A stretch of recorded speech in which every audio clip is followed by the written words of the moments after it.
You are now listening to the Serious Growth Podcast with your host, Leo Costa Jr. Welcome to Serious Growth Podcast, where the truth hopefully is told. It will be told. On today's show, we have Nicole Castiglione Butcher. Hey, how's it going there, Nicole? Going good. How are you doing? Oh, for somebody my age, I'm doing great. I see that you're from San Diego. Yeah. Sunny San Diego. Are you a born and raised there? I certainly am native my whole life. Wow. Yeah. You're probably that's not the norm, is it? Nobody in California is. It's not the norm, and it's also out of the norm to be native and not part of the military. Oh, yeah. Yeah, because San Diego is a big military town. So Yeah. I say San Diego is my home, but I actually grew up east of San Diego in a small town called Lakeside. Oh, I heard of that. We still have our rodeos and Western Days Parade. Nice. Yeah, Now you're talking my language. That's what we have down here, or up here. Hey, Yeah. I see that you're an imaging specialist, breast and diagnostics. So tell me, what got you into bodybuilding or training? I shouldn't say bodybuilding maybe, but training. What got you into that? Honestly, my aunt got me into bodybuilding and training. She used to do figure pro and masters, and she was in her 50s, actually. So she started later in the game, and she tried to talk me into it for about probably 5 or 6 years before I would commit to the show, and I wouldn't commit to the diet. Mm-hmm. And I went to college, and I went through that whole normal, put on a lot of college weight, and had overheard a conversation with some friends, and I didn't really like the conversation that I heard. They were basically talking about my body weight gain. So I decided to they didn't say anything to me, but they were talking to each other. You heard it from the grapevine. From the grapevine, yeah. So, and I had overheard that conversation. So I said, fine, screw everybody. I'm going to get in the best shape of my life, and I'm going to call my aunts up, and we're going to do a show. And that was in 2013. And I did. I signed up, and I did a 12-week prep, and I signed up for a muscle contest show here in San Diego. It was a local show. And it was probably the first hardest 12 weeks of my life. Yeah. Like learning to commit to something like the cardio, like I was doing 2 hours of cardio every day. And wow. I was really busted. And so my first show, I signed up for novice and I signed up for open. And I took 8th place in novice, and then I took 11th place in the open. And it just kind of became an addiction, honestly, like just like being able to take control. Like the gym is something you can control. It's something you can do for yourself. You don't need anybody else to do it. You don't have anybody else to go with you to go do it.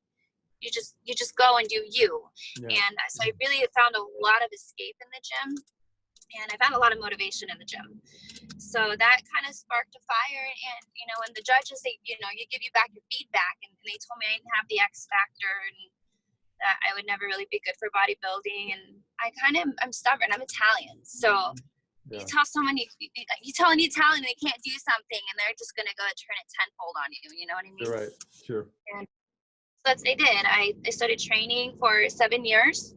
After that, it felt like I'll do a show when I look ready. And then I ran into another coach, and she talked me into doing a show like 4 weeks later, and that was at the IMBA come 2015, and 2 years later. So 2 years later, and I've been with them ever since, and it's been like an addiction ever since. It's like I've been on my prep and my training, and I love it. I've created like my own little world out of it. Yeah. The first shows that you competed in, were they NPC? The very first show I did back in 2013 was an NPC show, yes. Do you by chance know who the promoter was, the guy to put it on, or the person? His name is Tamer. Oh, okay. No, it's different. Tamer is the one that actually told me that I didn't have the X factor. And is Tamer a guy or a lady? A guy. He's a well-known bodybuilder too. So if you look him up, I think he pretty much runs all like the West Coast NPC shows. Yeah. He's involved in a lot of the muscle contests, and he still is to this day, because I still follow a lot of like the athletes and everything involved with that too. Yeah. The reason why I was asking is because I competed when I competed for 15 or 20 years. My first round, I took a layoff, and I came back, and as an old timer, like a 50-year-old, 53-year-old, I was curious about muscle having memory, because I heard that along the way. Muscle has memory. Yeah. And I like to learn things from firsthand experience rather than, I mean, I believe things in blind faith as well, but I like to experience it first. I always have, even like being a trainer, I wanted to learn this from myself, like what you basically did. And that way, you know, as it turns out, I got into the, where I had my own studios and things like that. So learning it from that firsthand experience was, anyway, when I came back again in the 50s, I competed in a show down there. And the guy that put it on was very popular. I don't know if he's still in the industry, but he put shows on all up and down California, but it wasn't that name. So I was just curious who put that thing on. So the thing that was interesting, however, for me, coming back when I was 50-something, 53, was how everything had changed as far as there were so many categories now that were available for people to compete in. I mean, when I saw the board competition for the guys, I was thinking, what the heck is going on here? I mean, when I first started, it was just bodybuilding, and even like couples, but it was all related to bodybuilding. Of course, having all these different categories really expanded, you know, the sport, because it brought a lot more people into it. I mean, I understood it and it made sense, but it was really pretty foreign to me. Like, were you a bikini? Were you figure? Were you classic? Which category? You said you wanted to be in bodybuilding, correct? When you first. No, bikini. I've always wanted to do bikini. Okay, bikini. I don't think I have any desire, honestly, to go any further beyond that, unless it's like, you know, I did angels. I like angels. That's more glamorous, though, you know. Yeah. I think bikini is good. I mean, to each their own. For that, I think for my personal preference and my aesthetic look, I like the bikini. So, did this promoter tell you that you didn't have the X factor for bikini? Yes.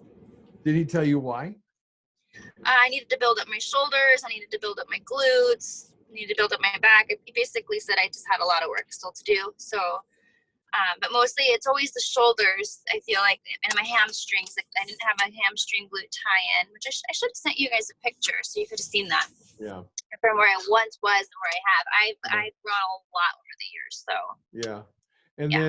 And then when you got into the gym to work out and do all that stuff, I mean, obviously, did you have any background at all? Were you an athlete before? Were you trained in the gym? Was that your first shot at it? Well, how do I answer this? So I didn't grow up in sports. Like, I've tried every sport out there. You know, I played soccer, I played basketball, but it was like in school. So it was like a semester of this, a semester of that. Like, I was never like in a designated sport that I stuck with. And I grew up actually on a ranch, you know, as a child. So our afternoon work wasn't going to go to sport practice or games. It was like going home, you know, having to take care of the horses and all the chickens and the animals. So when I got into high school, I did get into track and field. Didn't touch weights though when I was in high school. Like, the weight room, that was like the men's room. And I graduated in 2005. Even still in 2005, like, the weight room still wasn't a real popular place for the women to be. Right. You know, so it didn't come to me until I was an adult, honestly. I would say, like, bodybuilding and weight training, I was an adult when that hit me. Okay, so then so how did you learn how to train? So my husband, he was my boyfriend at the time. He actually had hired a master trainer at his local gym that was really good, and he hired him to work him out, but to teach him, like, why you squat, and when you squat this way, what does this do for you, and if you do it this way, what would happen? Like, teach him like the mechanics and the ins and outs and the whys, not work out to get in better shape. Right. And so he took that knowledge and taught me what he learned, and I've taken that and have just kind of grown from that. I've worked with a few coaches from here and there in the past, but mostly everything's just been trained from, honestly, watching YouTube videos and learning from my husband. Yeah, you know, that's really big. I've heard that because I've actually interviewed quite a few people from quite a few athletes. I mean, guys that competed in the old days, 60s. I've just all the way through now the competitors from the IMBA. And a lot of guys and a lot of ladies are actually learning this through YouTube, which was not available when I first started. We had to learn by reading magazines back in those days. You know, there was no YouTube. But it's interesting that more and more people just go to YouTube and they figure this thing out. It's pretty amazing, you know? Yeah. Um, So when I first started training, I was like, I'd gotten involved with the family relative who did bodybuilding. So he would tell me, he's like, okay, do these workouts and go to the gym. He didn't come with me to train me though. So I remember like trying to watch YouTube and trying to figure out how to do this deadlift, and I could not figure it out just from watching it on the video. So I literally asked a stranger in the gym, how do I do a deadlift? I mean, yeah. that's literally how I learned to do things. If I couldn't figure it out on my own, I would ask someone to get that help. Yeah. Well, obviously you've had some natural drive, because, you were talking about earlier in the show that, the gym is one of those places where you can escape, but too many people and so many people have to have somebody go with them to go escape to the gym, or otherwise they won't go. So obviously you have a natural drive, sort of to begin with, it seems like. Yeah, I love it. Yeah. So when you, how many days a week did you start out training, and is that the same now? How's your training program changed over the years? So my training program has literally changed in the last couple of weeks, just because I've actually started training with a coach. I haven't had a coach in like over 3 years. Like the last 3 Olympias I've done, I trained independently for it. And I just started training with this gentleman. I'm pretty sure he's very well known on the social media world, Brett Contreras. He's known as the glute guy. Mm-hmm. And there's a lot of famous athletes that I've been training. So I've been training with him specifically just to kind of redevelop my leg workouts and my training my glutes. Mm-hmm. So when I do compete, I can come back with something a little bit bigger and better. Mm-hmm. But so my splits, I do splits though, and I train about 6 days a week. I do shoulders one day, and I like to do chest and triceps, back and biceps. I like to separate my legs typically where I do like deadlifts, like the front quads and glutes, or the next workout would be like hamstring and glutes. Mm-hmm. And that was basically how I would train. And then abs, I hardly ever train abs. Those just kind of get thrown in every now and then right before a show just to kind of help define them. But I feel like my abs come in just fine just from using proper form when I work out. Mm-hmm. But yeah, so I train legs twice a day.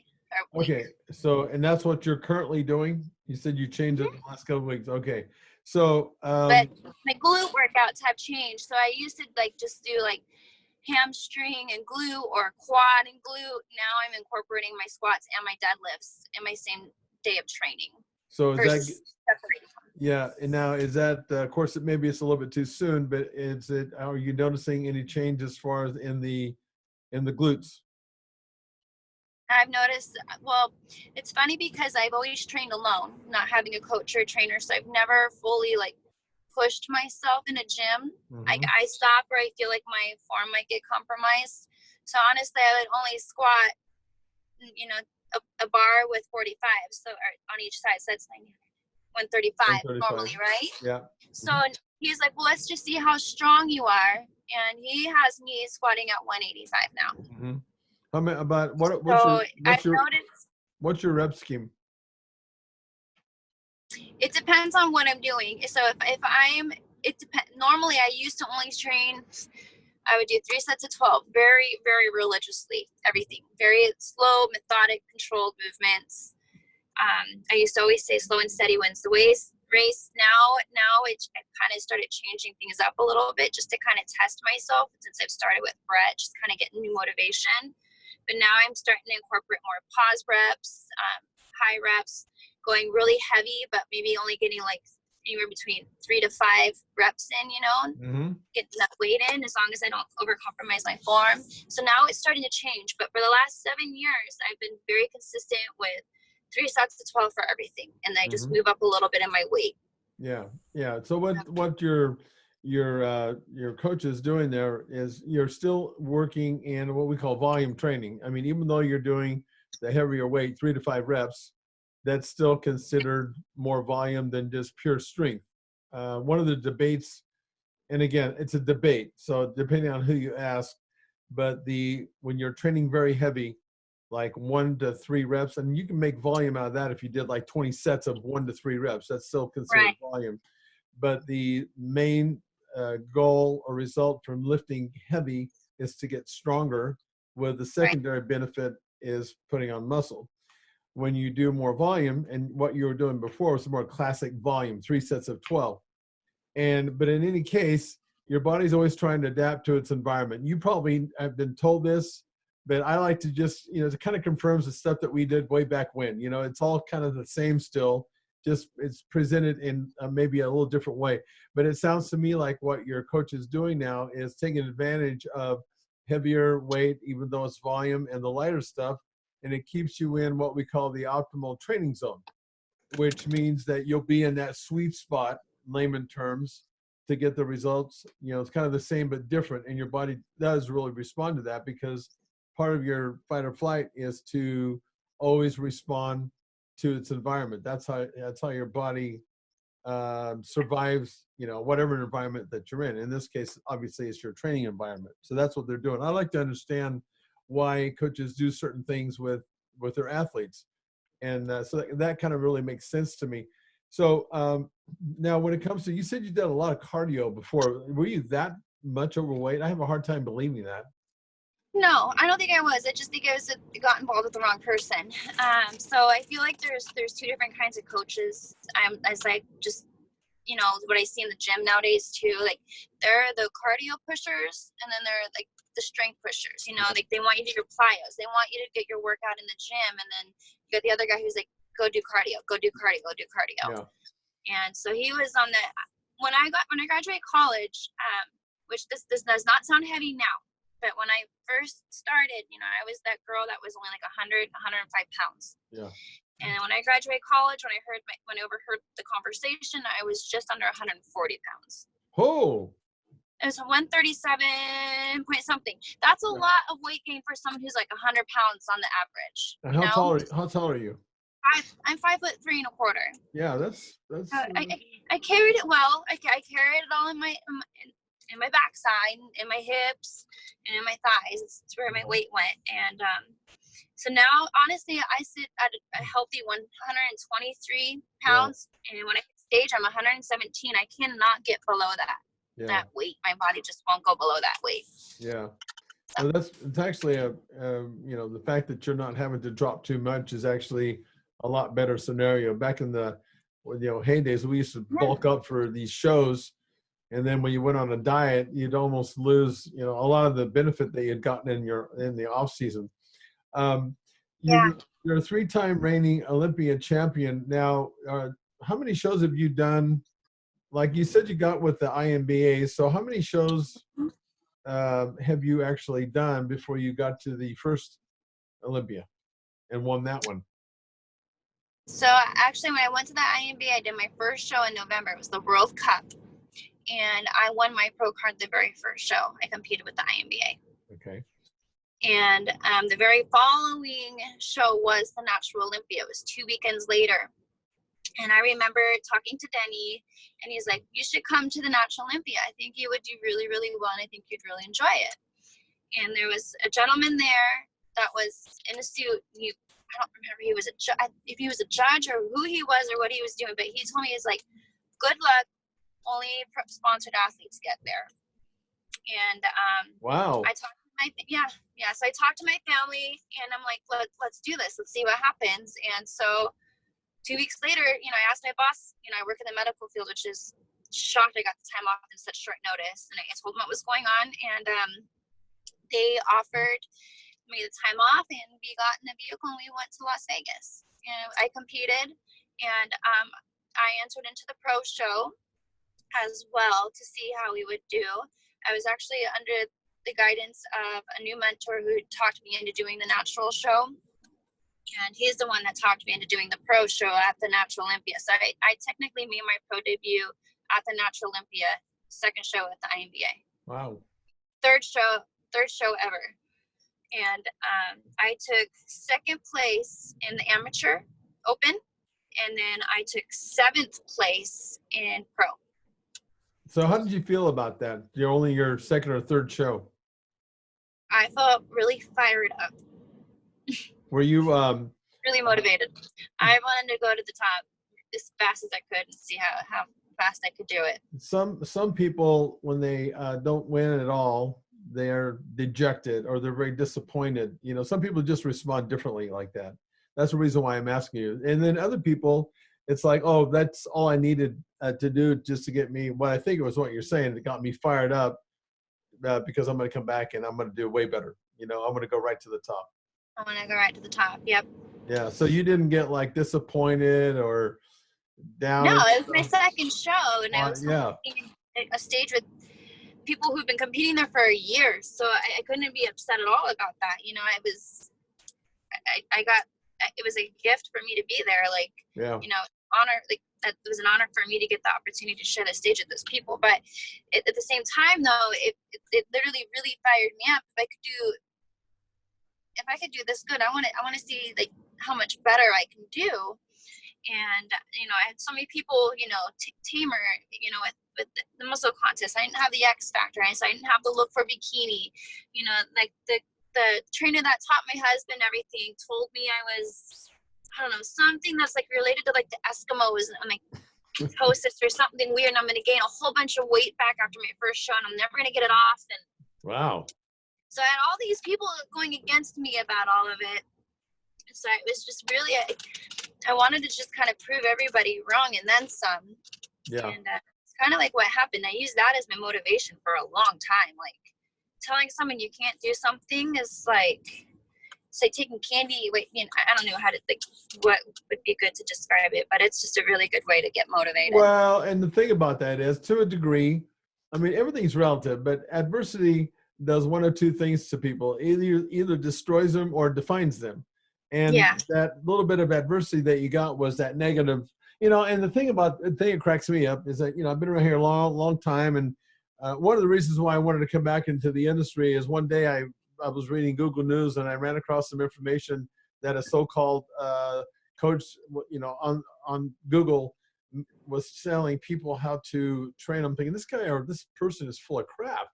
They're giving some bad information. Well, it seems like now, compared to when I first came up, it seems like everybody and their aunt is a coach or a guru of some kind, and they're just so when I hear people making that kind of a statement, it's like that tells me, well, you either really know something, or you just really don't know anything.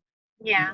Tell somebody that, and really the truth of the matter is, if you want to put a positive spin on it, which you have, you just take that feedback.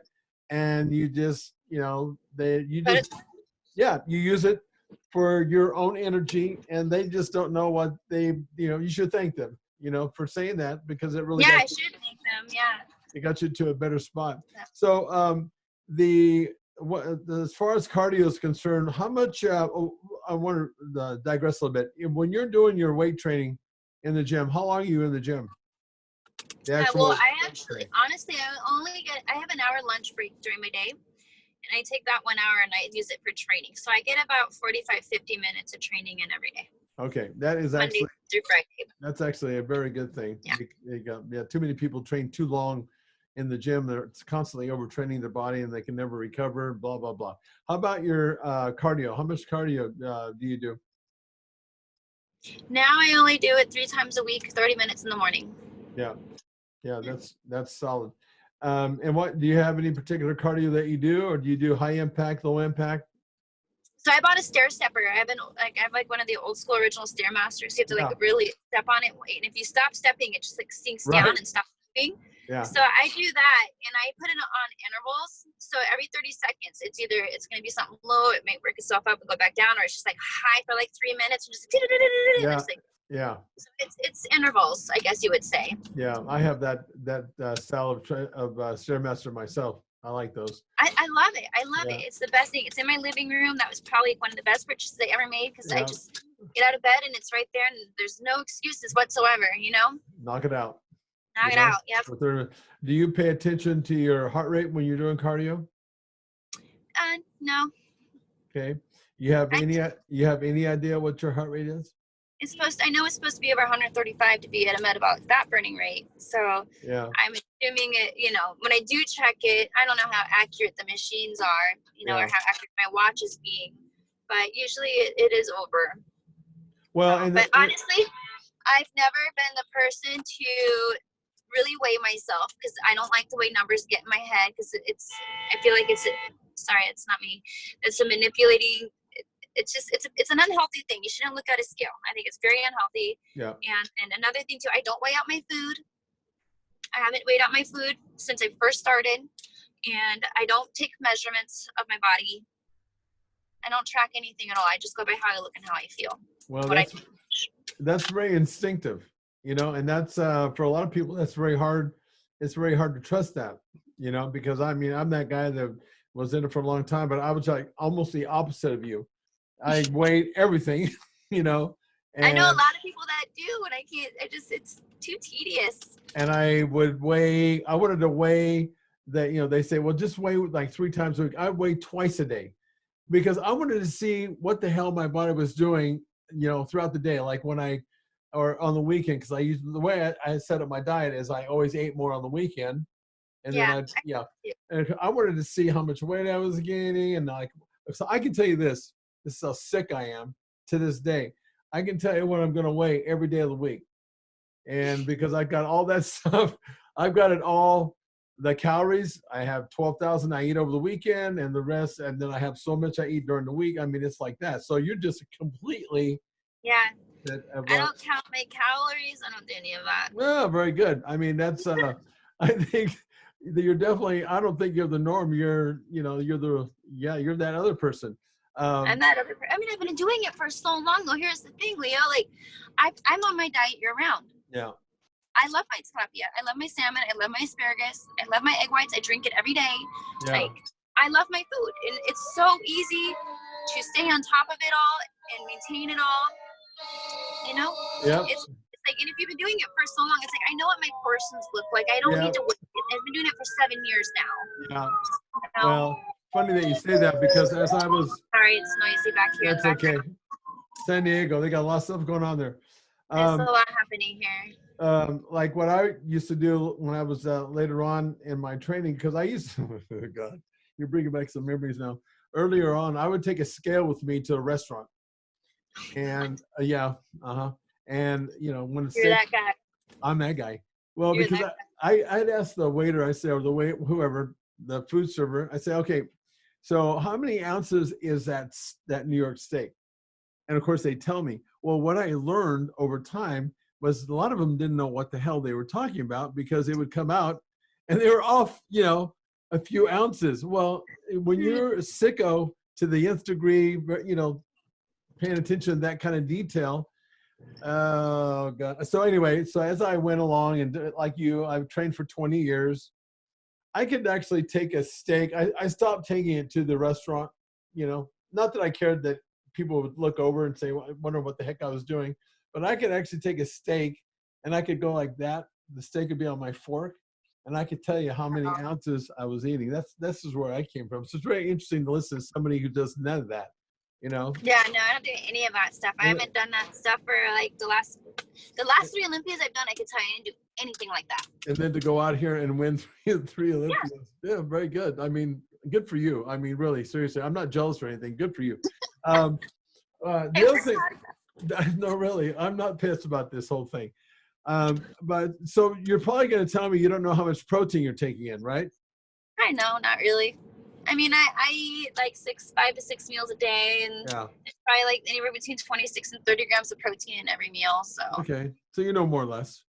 No, more or less, yeah. And then I do carb cycle, like some days where I'm training light, like today's shoulders. Yeah. I've had no carbs today, but like on a day where I'm training legs, I'll have 2.5 cups of carbs, that day. So, but I do live on a moderately lower carb diet, just because my body loves carbs, and I know that because every time I consume anything, it just goes like a little puffer fish. Yeah. So I have to be moderate with my carb intake, and I do know that.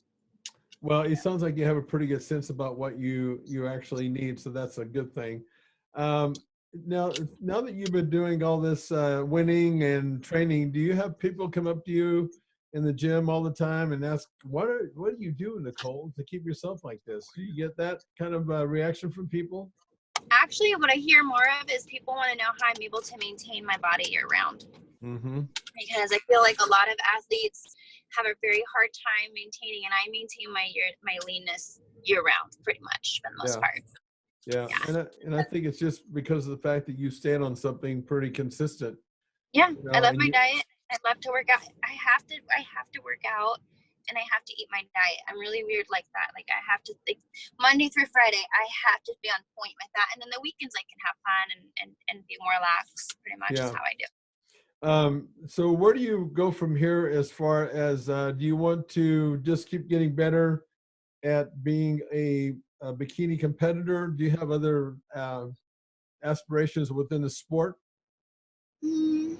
See, I compete because it's fun. I don't really have any true like aspirations or goals, to Mm-hmm. be honest with you.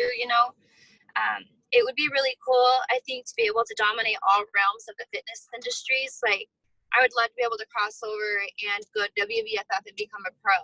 I'd love to cross over and eventually end and be an IFBB pro and have a pro card in every division and just see and let people know that you can be a natural athlete and compete. And I wanted to be able to dominate all organizations and just show that I can cross over. And I just think that'd be cool, but that's Yeah, probably not realistic.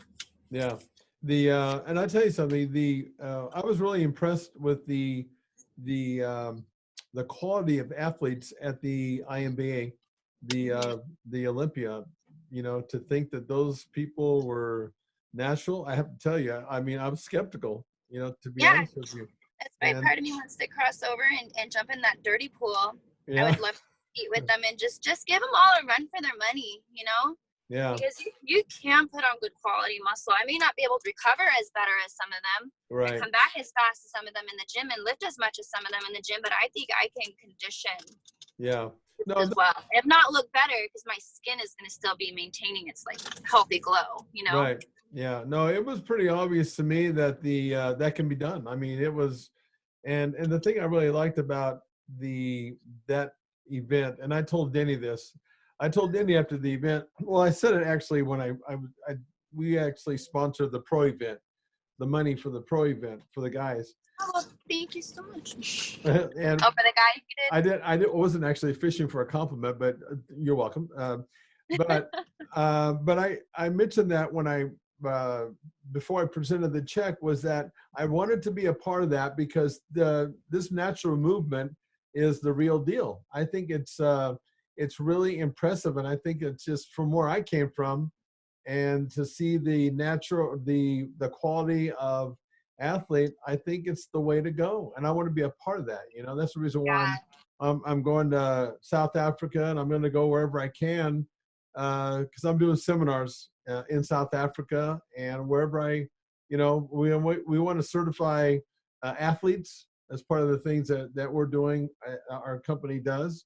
So I want to be a part of that. It's really and what I really liked about it was the camaraderie and just the way the people, all the athletes were with each other. That's not how it Yeah. was years ago. I don't know if you It's noticed. not like that everywhere.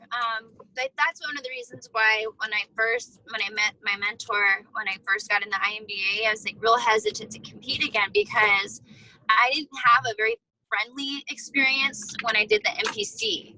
Mhm. The girls are so catty with one another, and everybody feels like have to be so competitive with one another that they forget. I feel like people forget when they do a show, like why they're doing a show in the first place. Like, Yeah. yeah, you hop on stage to win, but you didn't get to that stage to win. Like you did Right. that, you got to that stage for yourself first and Right. foremost. Yeah. And I feel like people really lose sight of that when they get to the show, and then they really lose sight of like, what's really important is the experience that you get from going, the people that you meet from there, and everybody worked really hard to get there, so Mhm. it's like everybody is there for the same reason, and that's to perform, to show their performance off from all the work that they've done. Yeah. So that's what's nice about the IMBA, because everybody is extremely welcoming and extremely friendly, and everybody likes to share their stories, and I did not have that same experience in MPC. I totally get that because Cold. yeah, and I wonder why do you think the difference is that way? Why do you think the IMBA? I mean, something in the culture of the organization. I assume that starts with Denny and his wife and his, that the core group of people that initially started that. I don't know because I felt that difference when I was there, and what I noticed, after a while, it was like the camaraderie, the way the athletes were. They were more open, and that was different from the old days. But what makes the IMBA do that compared to like an NPC in your view? Now, I feel why wouldn't they be friendly? And in the NPC, the one that you're talking about, why wouldn't they? What makes it different? I feel like the IMBA is more family involved. Yeah. I feel like having it being family owned and operated already makes a big difference. They have the other categories where they have like the special needs in there, Yep. or physically challenged, I should say. Physically challenged, they have the kids fitness, they have like the couples routines. Like, so I feel like they are reaching out to a different crowd, Yeah. of people. And so I think that might be why a lot of people going into the IMBA, they're like new to fitness, or they've gone through some kind of like weight loss journey and they want to compete, and usually natural is the first place someone starts for a first show. So I just feel like a lot of people come from a lot more humbled background versus like NPC. I feel like NPC is it's more about the competition than the journey to the stage. Yeah, I think you're right. And I think, I've heard it more than one time. In fact, I did another podcast today with one of the guys that competed in the classic physique. But one of the things I've heard more often is the family thing. It's it feels like a family. And I think you're exactly right. And one of the things I could definitely tell when I was there was that the athletes were there for the love of the game. They just enjoyed being there in that moment. Right. Yeah. It felt really good. I think it's a really cool thing that they've got going on. Yeah. I wanted to ask you, going back to your symmetry, when the guy or whoever told you that your shoulders and your glutes weren't up to speed, or you had to bring those up, did you have to make your shoulders wider in relationship to your waist? What was that? What do they mean by that? You just said I need to build up my shoulders. I would assume I just needed more of a capping. I mean, looking at the girls now that compete, I still feel like my shoulders aren't nearly as like built up as some of them. Mm-hmm. But honestly, they didn't tell me, like, they didn't break anything down for me specifically, like what to build up, what to bring out. Mm-hmm. They just said I was missing the X factor and I need to develop my shoulders more and my glute hamstring tie-ins. Yeah.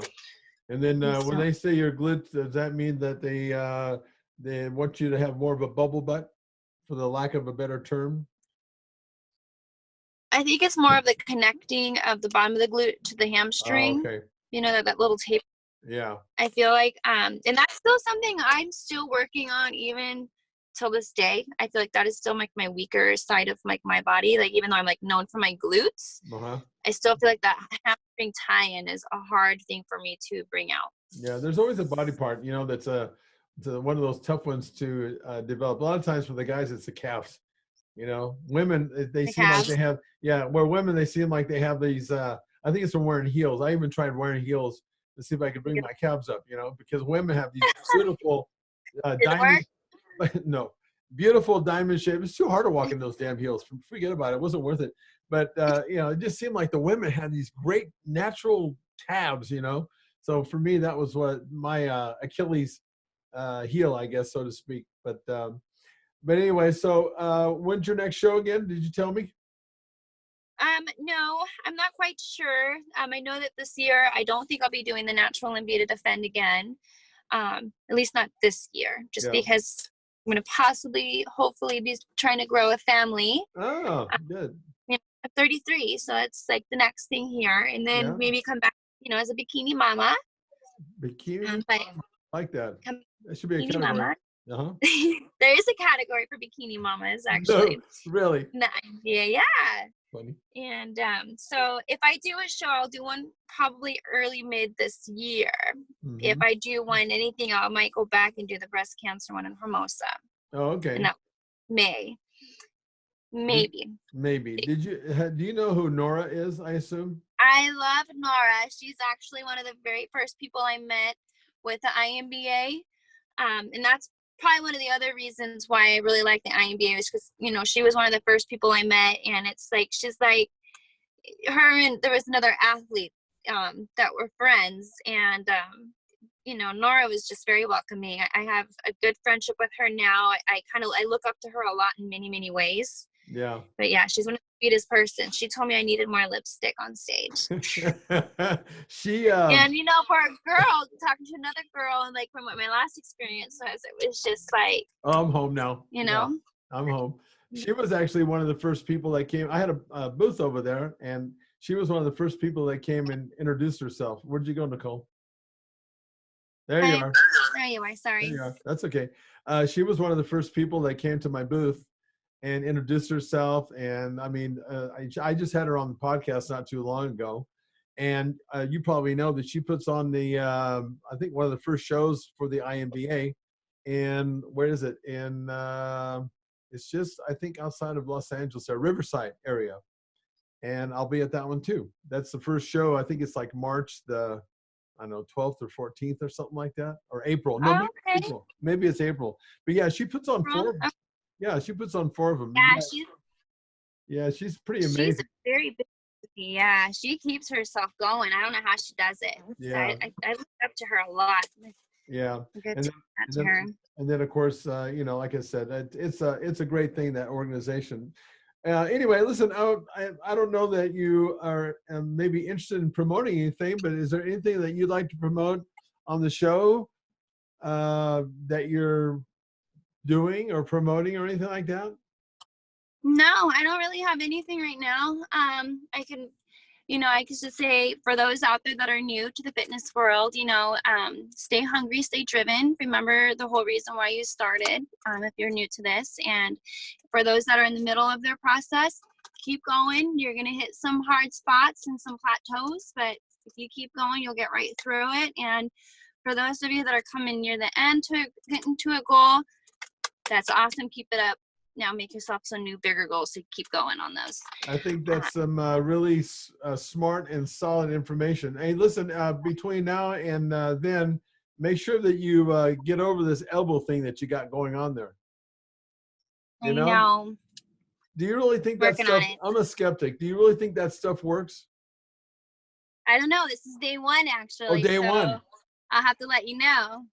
I used to see that a lot, like in the Olympics, like the volleyball players, they all had it all over them, and I never knew what the hell. Yeah, I don't know if I'm kind of a skeptic too, to be honest with you. I don't understand how some stretchy tape does the job, but I guess we'll find out when I go train if I notice a difference or not. Did anybody tell you why it works? Or you just said It's supposed to. So I once saw a chiropractor, and he uses this for a lot of different reasons. He says it does help with bruising too. So interesting enough. But he does it. He did use some fancy words. I was still kind of getting over my neck getting cracked at the moment. So he says it's just the whole point is to keep the most of the pressure, like where the most of the injury is. So I don't know if it's supposed to help take some tension off the ligaments and the muscles right there, but it sounds like I'm skeptic as of right now. Yeah, because I've never used that stuff. Anyway, listen, it was delightful to have you come on the show. I like your perspective. You're laid back, it seems like, even though you're a fierce competitor, because one thing that you said throughout the show is, I'm going to dominate this, and this. I want to go to the top. And it's so interesting to talk to somebody who, and yet you don't know, you really don't, you do everything as, for me, unorthodox, and you still get a great result, so you are an example of, there's a lot of ways to skin that cat, and you've done it. Yeah, I'm organized chaos. I like it. No, I like it. I like your personality. Anyway, I really appreciate that you came on. I know you're busy, and this is one of the only times you could have come on, so I really appreciate you taking time out. No, thank you for having me. It was a great time. So it's great to actually meet you face to face. We didn't get that chance at the Olympia. So yeah, a lot of people there. Anyway, continued success. If you come through with come and discover any breakthroughs, and you want to talk about that stuff, feel free to reach out. Okay, I will. All right, Nicole, you take care of yourself. You too. Have a beautiful day. Okay, bye now. Bye. Bye. Thanks for listening to the Serious Growth Podcast. For more episodes like the one you just listened to, subscribe to us on your mobile podcast app and leave us a review. If you'd like to reach out, you can find us online at seriousgrowth.com. Until next time, train smart and train hard.